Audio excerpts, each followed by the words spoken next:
ndibona kungena amanye amampondo apha Lume bendilindele wena. Ngoku ndiyaxakeka xa ndibona amanye amampondo khona izinto ezingene apha ingathi ziiniphu. Zingena ziqhushalaza apha injanana neziqhushalaza apha ihamba nenye imbudlu apha kumhlobo wenene ndathi he kwenzeka ntoni na? Ingqale lizigama.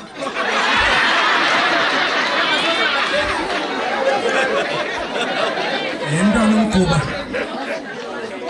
Sondela.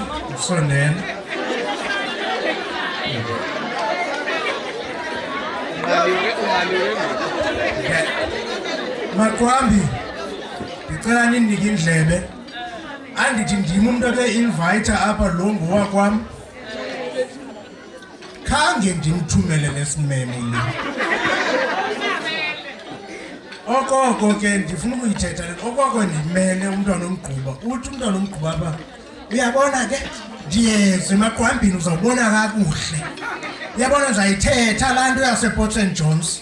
Awayibhatali na 35 rand.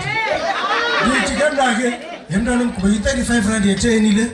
Hayi kaloku zange uthi mangayithethi. La 35 rand njengoba sowusithi uyamkela nje yila 35 rand yasePort St Johns lipondo mna mntana. Lo uzawuthetha ntoni? Mzala ndiyithethe.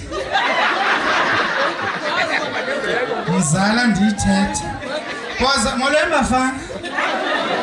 Because ngakwa mtshato ngawutsho mba wenziwe ngani. Imali yethu. Ithi baba ithatha imali ententa ngapha.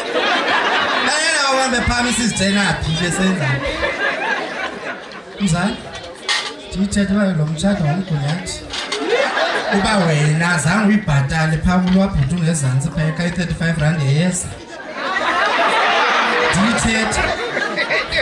Makalo mzala, usephakathi kwamaqwambi ngoku yintoni mzala uzondihlaza mzala? Senja sisuka naye ndithi happy. Mna ndingagwazeka kaloku bucama. Ndithemba ndingayithetha ndithethe ke mzala. Uba wena ukhona mama zange umkhokhe i-35 rand. Khona ukuze umgqibe. Xonto sabe nathi. Ndivuleni nge-50 rand nani ndithethe ezinye. Ndivuleni. Mzala, Khazi. mzala, Andinoyika kaloku. mzala. Isibindi ndinaso ndithethe ezinye. Awuthethe mzala. Jona le tshato ibingumgalelo wethu weplate. Sika-December. Ndithethe mzala.